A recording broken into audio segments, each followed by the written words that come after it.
This is excellent. This is excellent. This is an excellent time to be a Transformers fan. Okay. Here we have Devastator in his rather sad-looking version he was in at the end of the Long Haul Hook 2-pack video. I'm gonna add, like, everything to him now. Starting with Mixed Master so I can stop holding up with one hand. So, he was Mixed Master in his flip mode. Go see the Mixed Master video. Also, go see the Hook and Long Haul video if you want to see how to attach Bone Crusher Scrapple. So, you want to attach him by, you want to first take the nozzle, and you want to detach that, and then you just want to slide him on, and then once it's on, you can, boom, clip it on, like that. And then he's standing. And he's standing. That's it. That's all it took. That's all it took. Okay. Next. This guy, Scavenger. So this is Scavenger in his own mode. Go see the Scavenger video, I think. I'm pretty sure I showed how to get him there. It's pretty easy, though. Okay. So I'm going to start by just spinning Bone Crusher around. First of all, you want to make sure all of this entire, like, assembly is attached, like, properly. It's really... I've had a lot of trouble getting it fully attached and, like, fully assembled. But, okay. So here's what you want to do. You want to take Scavenger, and you just want to slide him on over this. You want to get him on, and he's going to clip. Oh my lord. Okay, hold on. There we go. Okay, there we go. Good lord. Okay. Oh, this is going to be such a strenuous video. Okay, and then you want to make sure you can come around back, and you want to make sure that Long Haul's little arm tabs, or arm tabs in to Scavenger right there. Next thing you want to do is you want to take, okay, so there you go. Next thing you want to do is you want to take all of these pieces from Long Haul's trailer, and you want to attach them into his chest piece. Now this attaches, this is mostly going to secure Bone Crusher and Scavenger in place as well as completing the look. So you want to start by pulling Long Haul's chest down. You want to clip these two big clips on, there we go, like that. And then you just want to push it up. It'll clip in there. It'll, doesn't really clip that well. There we go. And now Scavenger and Bone Crusher should be very secure. And that's that. Okay. Next, you want to pull these from Long Haul's trailer again. And you want to fold the hands out.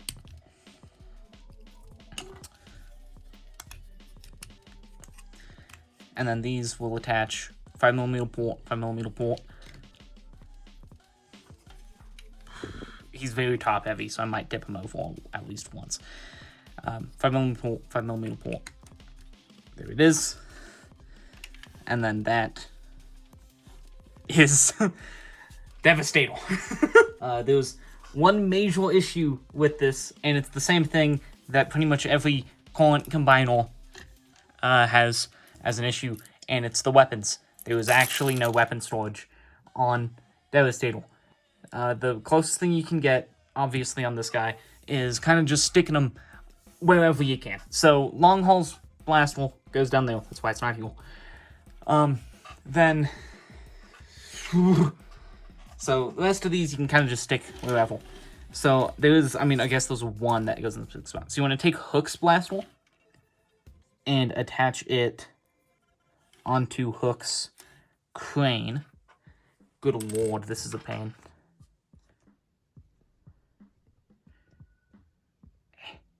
Okay, there we go.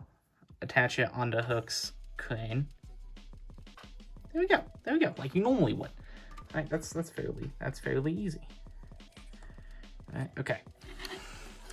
Then you want to rotate them around, and you want to just kind of start sticking blast holes in 5mm packs, 5mm holes. That's literally kind of all your only option with these. Now, It kind of looks, if you stick him like this, like he's got like back defense, but I also don't like the look of the side blast holes facing out like this, so instead I just stick them straight up. I guess while we've got them split around, I can talk about the mess that is the backside of Devastator, because I assure you, this is a mess. First of all, you can see so much of the inside of Hook. This is literally just his innards. That's him split in half. Then we have the lobster tail, that is Longhaul's legs in the trailer. And then, Scrapple and Mixmaster, both suffering from visible hand syndrome, which is fantastic.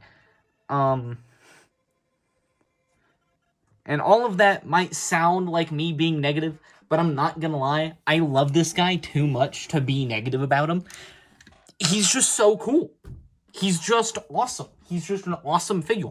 And I'm sitting here and I'm realizing I've forgotten the most awesome part of him. Here it is. Scavengers. I mean, it's Devastators, but it came with Scavenger.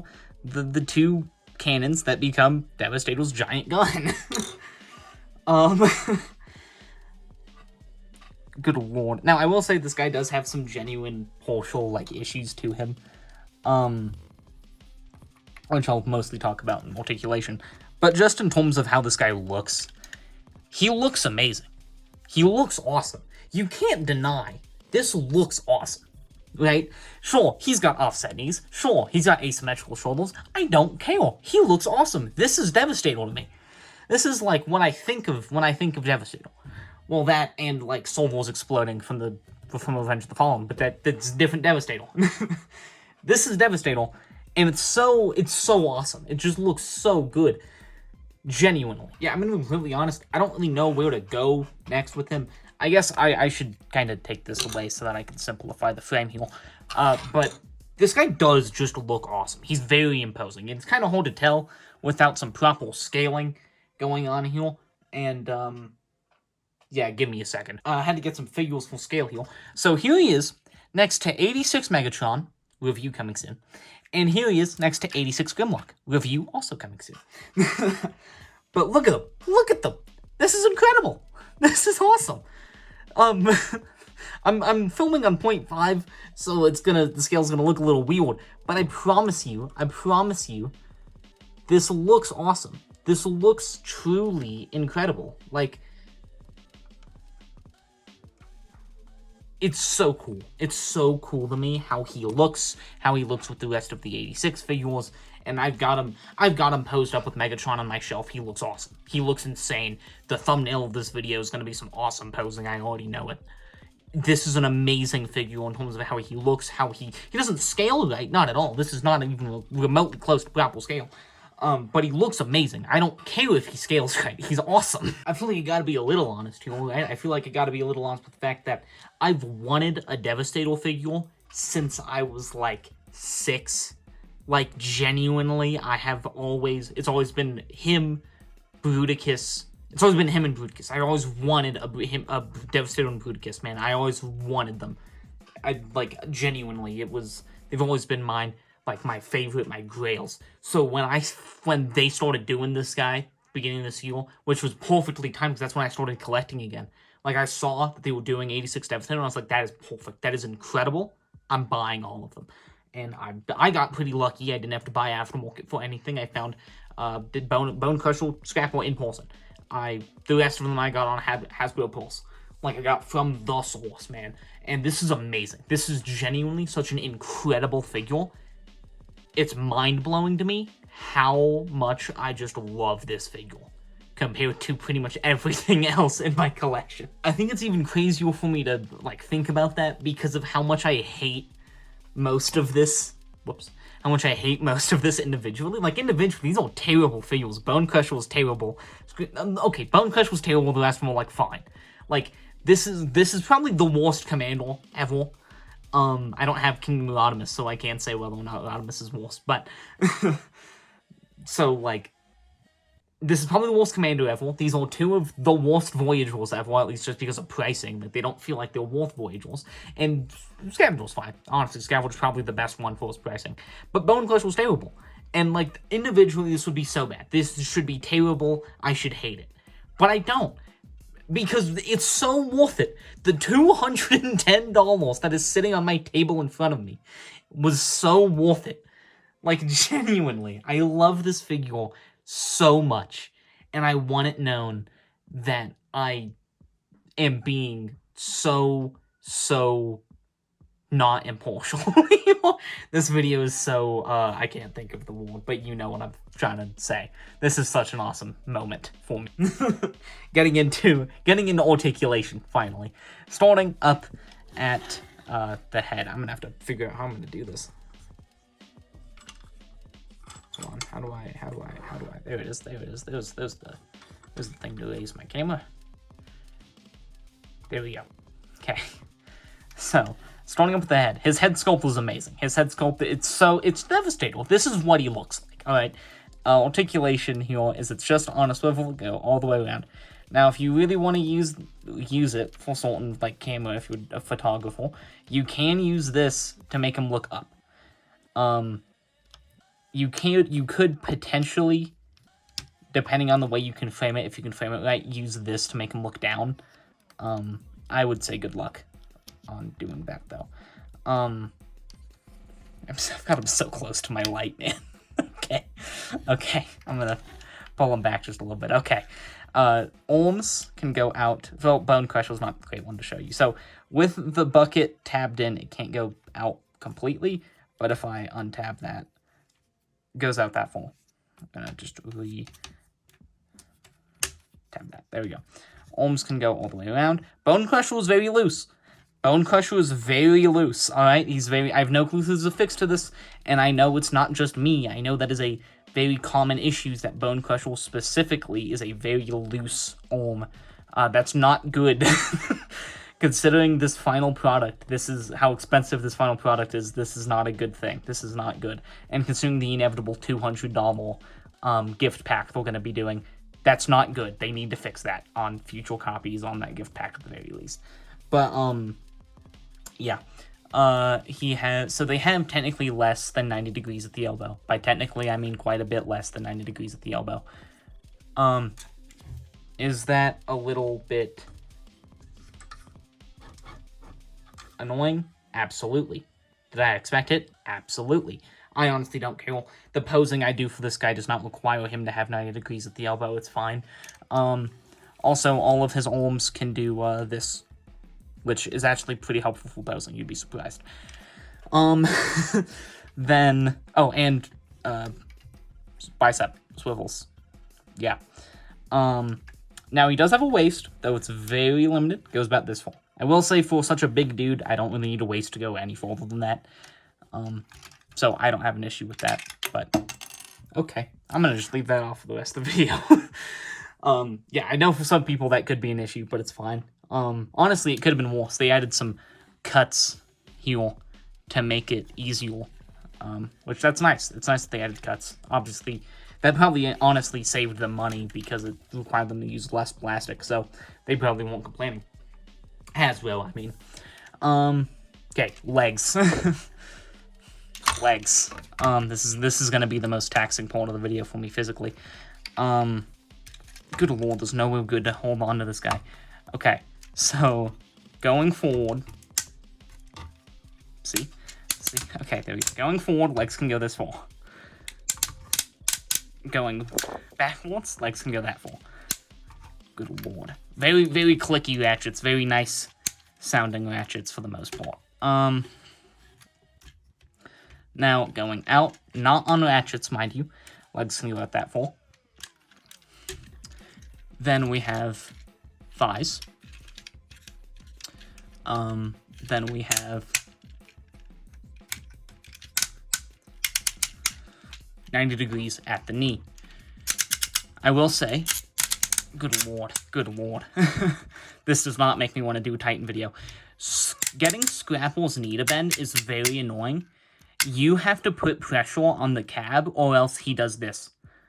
I don't know if it's just mine, like a QC issue on mine, or what, but that tab is not very secure.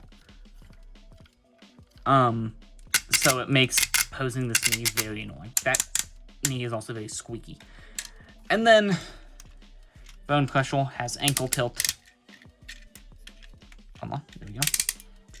About there on both ankles. Let me show on Scrapple. Just want to make sure you guys know that he has the same amount on both legs.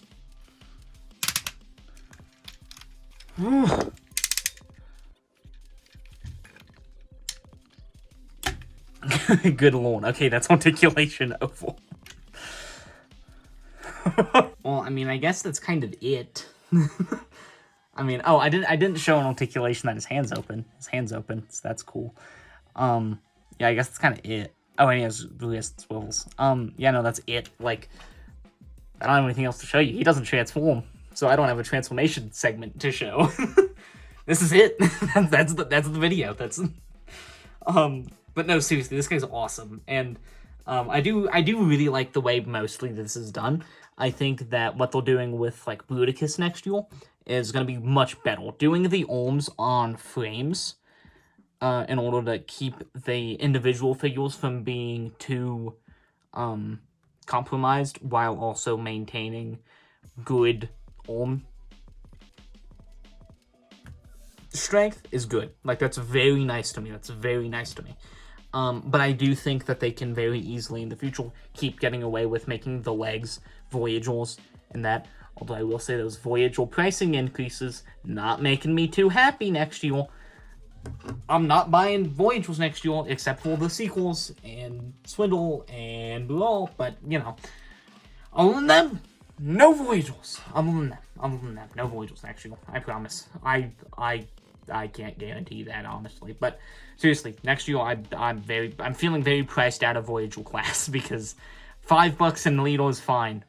$3 to $5 in Deluxe is fine.